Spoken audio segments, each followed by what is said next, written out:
Commonwealth Democrat for Pinellas County. I am joined, as always, by Laura Gerken, my vice president and co-host and amazing, just all-around person. Laura, how are you? I'm doing well, Christian. How are you doing today? This is, the start of our season 2. It's our second year of the pod. So yay! Yes, we took a Yay. little time off for the holidays, so we're back and we're going to try to grow this as big as we can. And I think we're starting the year off in a very good way because our guest, I don't know if people know this woman just by her face, but they can see her name. Our guest today is phenomenal. She is a champion for environmental rights. She is a champion for LGBTQ rights. She is a champion for all the positive things in the world. I can't say enough good things about this woman. I have enjoyed meeting her, spending time with her on her campaign. She's come to a couple of our meetings before. She's been absolutely lovely. Give it up for Representative Lindsay Cross. There's Hey Paul. there. We've been done karaoke with you. I did karaoke with you too. That's right. You were at our fun karaoke outing. Yeah. And you sang. What song did you sing? I forget. It was such a blur for me. I don't even know. It was like someone put a song on and I was like, I'll just do it. I'm pretty sure it was something ABBA. I think it was something ABBA, if I'm remembering correctly. Wouldn't normally be my choice, but that's okay. Well, it was still a fantastic time, and we're so thankful that you joined us. So, Yeah. Rep, I want to hand the floor over to you. I want to give you an opportunity to introduce yourself, give a little bit of your background, things like that. Tell us whatever you want to know. All right. Well, I'm Representative Lindsay Cross. I represent District 60 in Pinellas County. It includes parts of St. Pete, Pinellas Park, and Lillman. Easy way to think of it is it's generally all the areas north of downtown, north of USF St. Pete, and east of US 19. So it includes neighborhoods like Old Northeast, Shore Acres, Snell Isle, Riviera Bay, and then it goes west over into Pinellas Park, over to 49th Street there. Perfect. Yeah. That really does paint a nice little picture for us. Yeah. Thank you for that. Yeah. I love Old Northeast too. Old Northeast is beautiful. Oh, for sure. Yes. So I've been a resident of this district for over 20 years. I'm an environmental scientist and have been able to have a long career in the public, the private, and the nonprofit sector, working to help develop conservation management plans, improve water quality, make sure that public and lawmakers are educated about what we need to do to have a clean and healthy Tampa Bay, to conserve natural areas, to make more parks, to, keep things like golf courses out of our parks, like we saw last year. So there's a lot of exciting work that I've been able to do. And that was one of the main reasons why I ran for the legislature, is because I wanted to bring my experience and background up to the state house, because there's not a lot of scientists that are in office. And we've got a lot of critical issues, whether it's things like vaccines or how to deal with, health emergencies, or keeping our waters clean, that it's important to have scientists and bring that real world experience. Absolutely. Yeah, absolutely. Especially considering the area that we're in here in St. Pete and, Snell Isle we deal with more climate change, more flooding and whatnot that we deal with in your district too. So that's very important to have, that eye on it that comes to it from a science perspective. I think that's super important. And you're right. It's, critical thinking skills for scientists are sorely missing in places in our representatives right now. So yeah, people used to trust scientists and doctors, and, it's kind of going in the wrong direction, but we need to bring that trust back in science. Oh, absolutely. Absolutely. Well, I definitely want to talk about your background a little bit and what you're planning to do. But if you don't mind first, I think we want to go over a little bit of hot topics that have happened recently and get some thoughts and some discussion going. So I think I'm going to start out with maybe what's the biggest right now and what's going on with Venezuela. Because our dictator went down to Venezuela and kidnapped their dictator and then installed his vice dictator into the presidency. Whereas we have Machado, who won the election by 72%, something like that. No, not Marchado. I thought you Machado. said Murat. I'm sorry, Mercado. Yes, sorry. Yes. Yes. So she won the election rightly via who the name that was on the ballot. We all know that situation. And we all know it's not about drugs because Venezuela does not at all contribute to the fentanyl issue. So I'm going to open up the floor. Representative, love to get your comments. What do you think is going on and what the fuck? Well, I just think generally this administration is abusing its powers. When you look at situations like this, you look at the Doge effort, having an unelected person come in and dismantle our government, some of just the massive overhauls of some of the policies and the programs that have been instrumental in keeping us, the country that we are in the land of opportunity, whether it's environmental protections or attempts to reduce subsidies for the Affordable Care Act, and really having unchecked power. I think that's just the most concerning thing. And so we can point to a lot of examples of where this federal administration is abusing power. And I think that's trickled down to the state level as well. When you see our governor who is using his emergency powers related to a state of emergency related to immigration to do things like develop the prison in the Everglades, which was coined Alligator Alcatraz. I think nearly $1 billion of money has been funneled to that. A lot of that is no bid contracts. So those type of checks and balances where we used to have people in both parties who were able to, make statements and call out atrocities or places where, our leaders were not being judicious with their powers. We've lost a lot of that. And I think that's one of the things that's most concerning, particularly as we just, recognize the 5th anniversary of January 6th and going back and looking at the photos and the footage of that, we really are, walking this tight line, this tightrope in maintaining our democracy because it has become more fragile. And the more we allow things to happen without standing up and having people in with the ability to call out some of those things and have consequences for those actions, we're going to find ourselves in a very different place, and I think a different country than all of us would like to be. Absolutely. And that's, speaking of one of the things that you mentioned that was down here in Florida, the alligator Alcatraz, there are, by some reports, up to 1,800 missing men from that facility. Like, that's one of the things that just blows my mind because it's because of the rest of the bananasness that has gone on, the Epstein files, the Venezuela, the shooting today in Minneapolis of an unarmed woman in a car. Like, there's always something more every day. Like, people just forget about it. But, that to me, those are people that have just been disappeared from what I understand. Like, there's no federal register of them. And like, because that's a federal thing, like the federal and the state are just like pointing fingers at each other for where did these men go? Yep.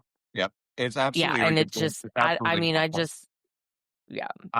I don't know what's going on there, and I only hope that we get a next administration. I hope that we get a next Congress actually coming November where we get a leader Jeffries. So maybe we could have some oversight. But then I really hope that in 2028 we get a good leader that will actually investigate all of these actions and figure out what's going on and prosecute these people the way they should be. Because the fact that many people, that many human beings with inalienable rights in our Constitution, anybody here, whether they're legal or not, they have certain rights. in our Constitution. And so I really hope we get someone that's going to prosecute these people the way that they need to be.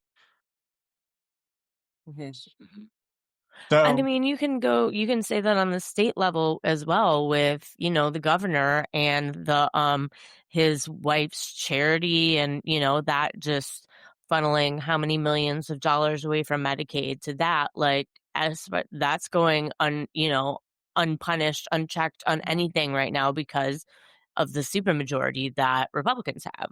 Yeah. No. I can only hope that we And, get a Governor that's something Jolly. that,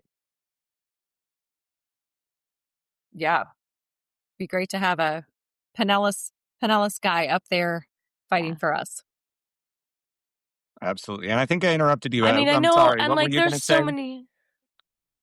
Oh, okay, go ahead. I think we got a little bit of a lag. Yeah, I Yeah. think so. We're good. We can move on. Okay. Alrighty. Well, and I know, and that's like the thing that there is so much going on that it's hard to keep the picture of like what's going on right in front of you in your state and your city. Um, and I'm the vice president for Stonewall, but I'm also the legislative director for the state LGBTQ caucus.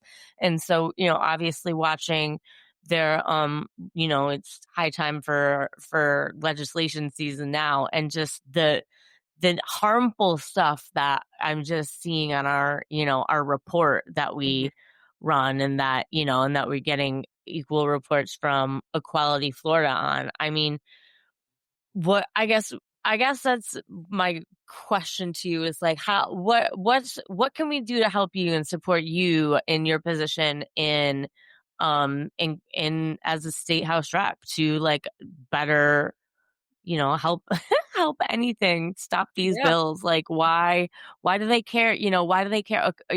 Supposedly conservatives care about like home rule, except for like when the mayor of St. Pete wants to put on a pride flag under the state flag and the city flag. Like, what I just like, where does it end? Yeah. So I think the idea of home rule is something that Republicans, I think we can say that they used to support that because their actions demonstrate that they don't.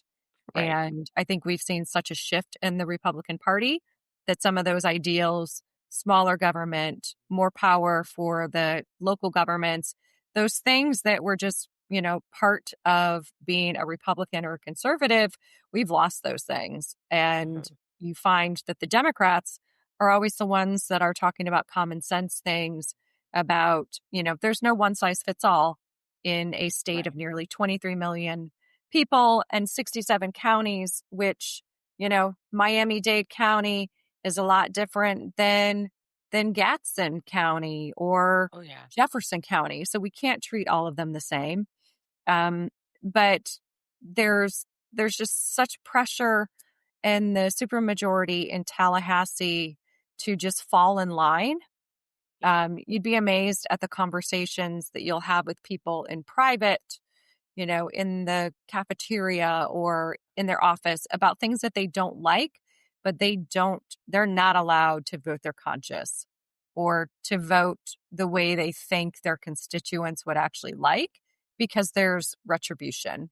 And, Yeah. as a Democrat in the super minority, we got to work twice, three times as hard. It's kind of like, Fred Astaire and was it Greta Ginger Garbo? Rogers. She did it, but backwards in heels. It's kind Yeah. of like how the Democrats are. We've got to do, or maybe it was Ginger Rogers. Yeah. Yeah, That's what I think so. wrong cinema star of the golden era. But we got to work harder. But we also have the privilege of being able to vote our conscience and truly do what the people have sent us up to Tallahassee to do. Absolutely. My wonder, and it's, I never would want to put you in the brain of, some of those conservatives that you work with because scary. But I do wonder what, Trump is a lame duck. He, constitutionally is not allowed to run for president again. So like there is that.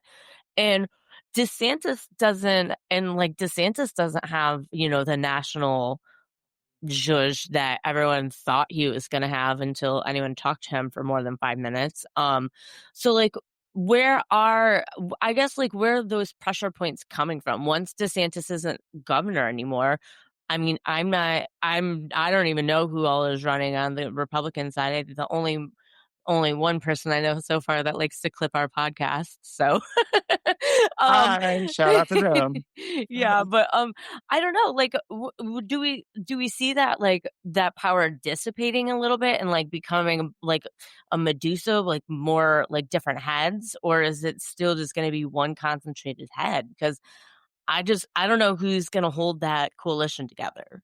Yeah, that's a great question. I don't think we can answer that, as we were just days away from the start of the 60-day legislative session, which Mhm. starts on January 13th. And I think most people believe that next year it won't be as chaotic or acrimonious, but we don't know who will ultimately get elected. I think if David Jolly or Democrat is elected, then certainly the environment and the focus would be much different than under the Republican rule that we've had for multiple decades. Um, However, we don't know what the makeup is of the House and the Senate are going to be.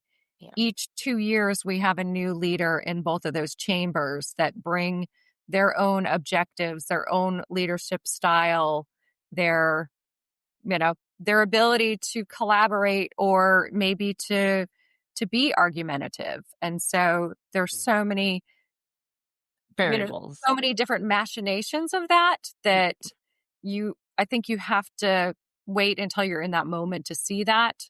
But I think that, the governor and the president are going to continue to put pressure on those in elected positions to do their bidding.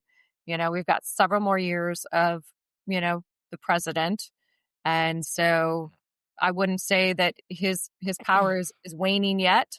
Yeah, The American yeah. people are certainly frustrated with a lot of his policies, and you know the the fact that he doesn't really think affordability is an issue. He's never like done his own grocery shopping. Like Literally he's, never. he's clearly not in touch with the American people, and all that's happened since he came into office is a misuse of power, and the cost of everything has gone up. Well, yeah, absolutely. And I think we're actually starting to see some cracks in the Trumpism MAGA world. I mean, if we look at people like Marjorie Taylor Greene, who is, I'm not going to give her any sort of credit other than the fact that she's calling out Trump for what he's doing. I don't like her. I don't respect her. I don't think that Right. she has truly changed from who she was 3 years ago. But I can appreciate that she is calling out the president on the fact that everything that he campaigned on, he's gone backwards on. Yeah. He was the no new wars. He was release the Epstein files. He was reduce the cost of living, bring gas down, way down. Now, right now it's down, of Well, course, but it's they the they holidays. worked out Mhm. gas, but Yeah. Well, we all know that during the holidays, gas does go down. So I truly, is it him well, or is it, you it's know? also, yeah, right, for sure. But, Yeah, he also claims that we're going to own 8% of Venezuela's gas or whatever, right. oil. So I do think we're starting to see some cracks, even in people that I talk to on a regular basis. People are starting to lighten up, and it's not just the president. People are also starting to enlighten themselves about the governor here and the supermajority that we have, and the fact that they've done nothing for the rising cost of living here in Florida. They've done nothing for the insane costs for home insurance, for the environment here. They're still letting Big Sugar go do whatever they want into the Bay. And I think that we are starting to see some cracks. I don't know if we're going to get them soon enough, but I hope that more and more people wake up as soon as possible. Mhm. Yeah. People So, people vote with their wallet. mhm, Yeah, absolutely. They So do. I think this is a great segue because we're talking about the legislative session coming up, and I want to get some of your views and some of your policies that you brought up. You filed a couple of bills. Talk to us about them. Tell us what they are, and tell us what your goals are for this legislative session coming up. Yeah. So we've got all of our bills filed. Thank goodness. Filing deadline is tomorrow, so we got in a day early. these Love these that. things these things take a while. I've got some bills that I've sponsored before, plus several new ones. Um, Probably the main way to describe them, it's very similar to the mix that I've had before, with a few of them related to the environment, a few related to natural disasters, emergencies, preparedness and response, affordable housing, child welfare. Um, so yeah, a good mix of them. One of them that we just filed is called the Manta Protection Act. And so it looks at the practice of allowing for endangered or threatened marine animal species like giant manta rays or Mhm. sharks to be taken from Florida waters, transported, and then living the rest of their life in an aquarium or in some type of, education or exhibition purpose. And so a lot of people saw a viral video this summer of a giant manta ray being captured off the coast of Panama City that was ultimately transported over to the Middle East to SeaWorld Abu Dhabi. Um, and this is something that is legal. It's allowable at the state level through the Florida Fish and Wildlife Conservation Commission. And so we're calling for reforms in making and ending that practice for endangered and threatened marine animals because Yeah, they're just too valuable in their natural environment and they deserve to live their life in their natural habitat. for I've got sure. another bill that would look at the importance of corals for their intrinsic value, but also in areas where they're closer to our coastline. They have are very effective at reducing wave energy from storms, Mhm. so they can provide a barrier during hurricanes. Yep. I think nearly 90% of wave action is dissipated if it's going over a coral reef. So they're really important in terms of what's considered like green infrastructure. But there's been a lot of impacts to our coral, and some of these species, like the staghorn, are close to extinction, and at least in our local areas. And there's been significant destruction to corals from projects like the expansion of the Port of Miami. And so this would put some more guardrails, some reforms in how those practices happen, because corals are really slow growing Mhm. animals. They build ecosystems. Most of the fish that we like to eat or fish, if they're out in the marine environment, spend some time on a coral reef. So Yep. they're just critical to the whole food chain, to the whole ecosystem. And then another bill around wastewater. So essentially, Florida, depending on where you live, your Mhm. wastewater is treated to a different level because of kind of a patchwork of policies that have been implemented over decades, usually in response to, you know, horrible water quality pollution. But it's really hard for the public and even lawmakers to find out that basic information about, like, how well is my water being treated? Where Yeah, is it going? Is it in a vulnerable area if there's going to be a storm or a hurricane? right. Could this area flood like we saw in the 2024 hurricanes in St. Yep. Petersburg, where several of the sewage treatment plants were shut off because their Yep. electrical was at a lower elevation? And if it flooded, the entire plant would have gone down for days or weeks. So Mhm. there's basic information that lawmakers need to make better decisions about long term policies, about what level of treatment we should be at, where we should be investing our money. Right now, we don't have a plan for that, and there's really no transparency or accountability on the public's end. So that's something I'm looking forward to filing on the environmental side. Moving into some more elections or emergency related things.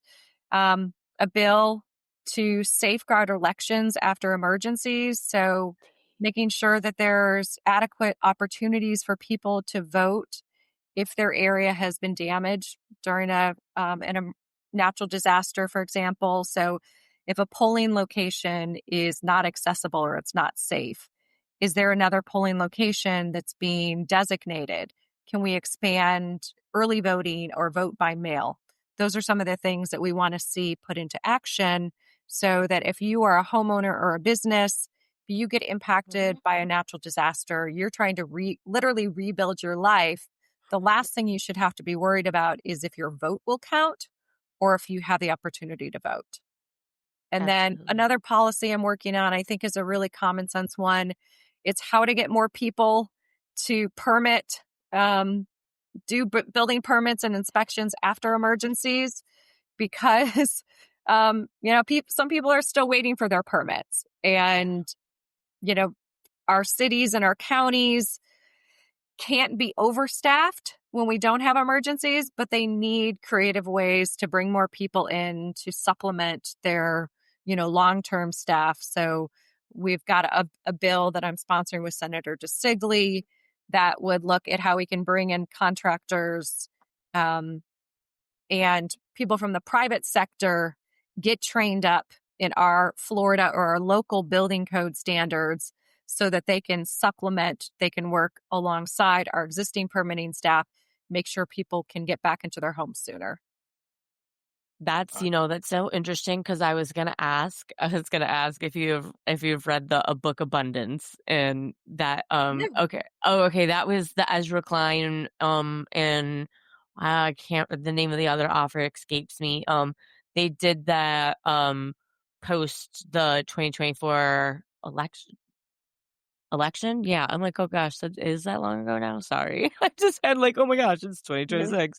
But they wrote that post the election and just like what the problem with the Democratic Party is and like why that messaging and issue statements don't resonate. And like part of it is that we now are seen as the party of bureaucracy of like red tape and whatever. And so one of the things is like especially in California, it's like just so hard to build housing because Mhm. permitting's so hard. So that's what I was going to ask you is like, where do you fall on that abundance debate of like, how do you balance the critical needs of like safety in the environment with the critical needs of your constituents and Mhm. the economy of the area? Yeah. Well, I'm trying to, address, I think, areas that other representatives are not tackling. And with my background, I'm you know, suited to do some of these environmental policies. Hurricanes Helene and Milton gave me a lot of firsthand knowledge of ways that we could do things better. Oh, Um, cool. Looking at housing, I've got a housing bill. It's called transit oriented development. And really, the idea is that when you're building transit, for it to be successful, you need to have ridership. And for housing, to give people options, you need to have transportation options. And so the best Mhm. way to develop around major transportation hubs and lines is to have more density close to where those transportation corridors are, you know. So this would allow for some increases in height and density in the appropriate areas close to where people are getting onto a bus or in some future getting onto a train to get over to Tampa or, something like that. And just making sure that we concentrate it in the right places Yeah. and maintain choices for people so that if you want to live in a lower density, suburban area, there will continue to be those places. But for someone who doesn't want to have an automobile or maybe doesn't have the ability to walk, they're elderly or they Yeah. can't afford a car.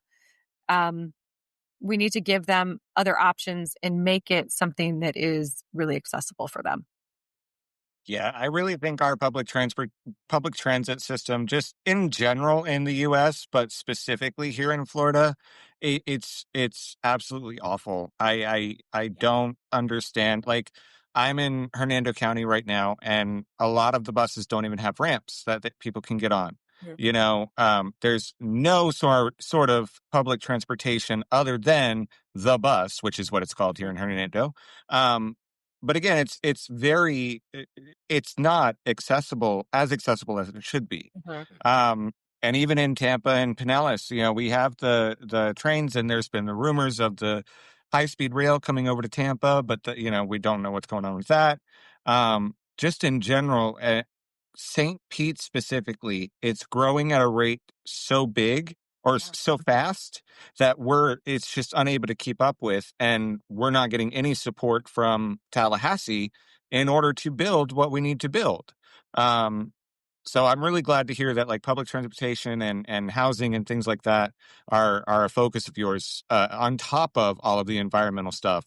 Because it's really, really important. And I think that again, we're only getting bigger, especially in Pinellas County, and we need that. We need the infrastructure, and we need to safeguard our beauty and our environment as much as we can as we grow.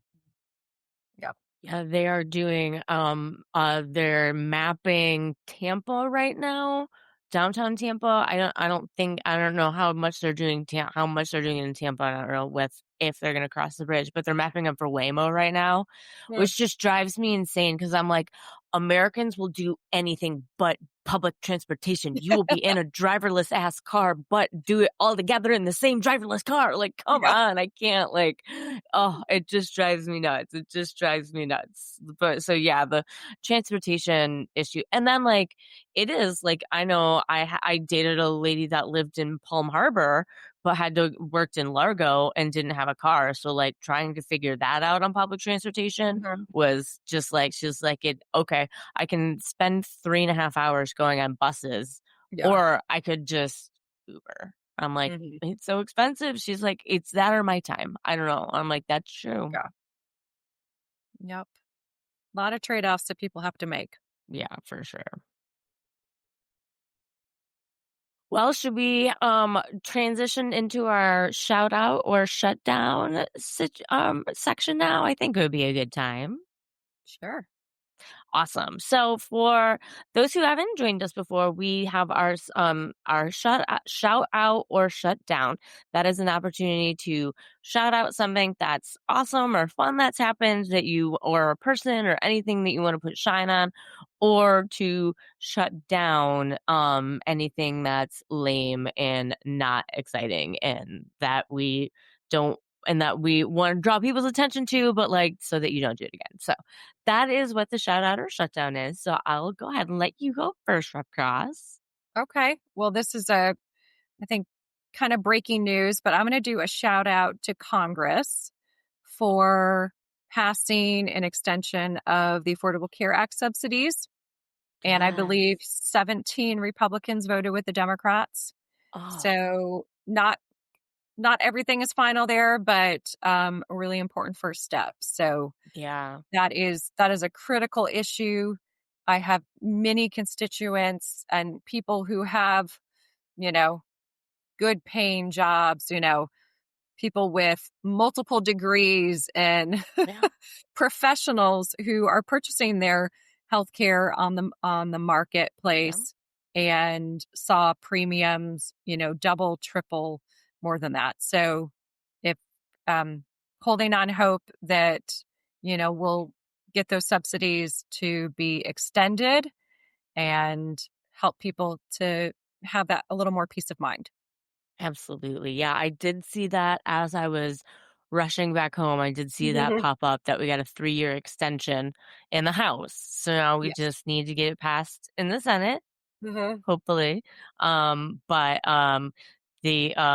yes, that was excellent that they that they did that. So, I am going to we'll go with my shout out. I'm gonna actually, I don't know. I'm just gonna do I guess it is a shout out. It's a shout out to everyone who's feeling it, like, especially today. Today, we're talking on January 8th. It's the day that Renee Good was, the day after she was shot and murdered by Minneapolis police, or a Minneapolis ICE, or not ICE. Oh my gosh. Okay. By ICE agents in Minneapolis when they were conducting a raid. She had just dropped off her kid at school. Her wife was in the car with her, or they had gotten out because they're legal observers. And they were doing their duty of observing these stops when she was extrajudiciously murdered. So I just want to call out like the hard work of that, like people who do that scary work of legal observing. Like that is such to like you're normally just there like observing and taking notes and putting it, doing, just being the actual like eyes of the situation for history purposes, but she became part of the historical record today. And so I just want to give a shout out to the people that do that work, because obviously, as we've seen, it's not easy. So. Absolutely. Rep Cross, you want to go next? Nope, she already went, so it's your turn. Did. You missed it. I had my technical difficulties. My phone overheated. My laptop camera won't work. Jesus, this is not my night. No. I'll go. I was going to shut down what Laura was talking about, the ICE agent specifically, but I will give a shout out to all of our amazing Democratic reps and all of our amazing Democratic candidates that we have across the state. It truly is amazing to see the people that are stepping up. A lot of young people, a lot of millennials, even some Gen Zers stepping up to the plate.